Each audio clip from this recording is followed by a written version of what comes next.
Dillon DeJesus started collecting shoes 2 years ago.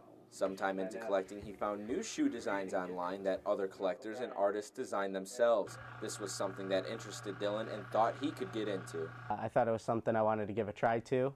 And then one day I pretty much just took a paintbrush and some paint to my shoes.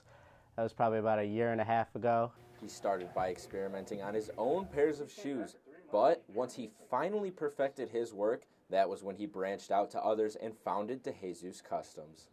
You know, a lot of research has gone into it as far as using different materials and making sure that the shoes are completely wearable. You got to use specific paints, specific finishers. So that's sort of where the origin came from, just from my love of shoes. One thing he surprisingly had to overcome was the lack of support he was receiving from his family and girlfriend.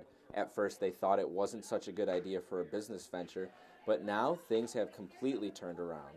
They weren't very supportive at first. They sort of thought it was a crazy idea. And coincidentally enough, now a year and a half later, my girlfriend and mom both work for me, along with my brother and one of my brother's friends. And then we also have a person who answers our emails. He really noticed that his business was expanding when an Atlanta rapper noticed his work. That rapper, Trinidad James, thought Dillon's work was so impressive he would endorse it himself. Luckily enough, I was able to make a pair for Trinidad and hand deliver it to him after one of his concerts. I got to go to a meet and greet of his after, and then posted 5 additional pairs on eBay that would all be sold. And Trinidad himself was going to sign each pair. Once he began customizing shoes, he would post his work to social media outlets like Facebook and Instagram. Trinidad James found Dillon's work on Instagram, and Dillon says that social media is something that has helped his business grow to what it has become today. You know, social media being a huge thing, that's sort of how I got my name out there. But in the first 3 or 4 months, I probably only did about 5 or 6 shoes for different people.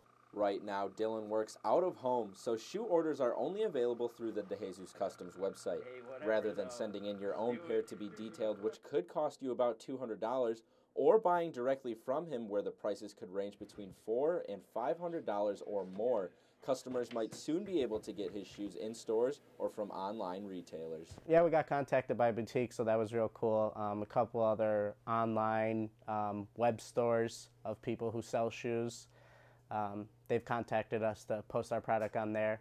But yeah, so we'll see where that goes. But I'm definitely interested in getting some of our shoes in downtown Chicago. That'd be real cool. Something that has been hard for Dillon to handle was the balance between his architecture studies and his shoe business. But the two subjects go hand in hand, so working on them simultaneously actually helps him.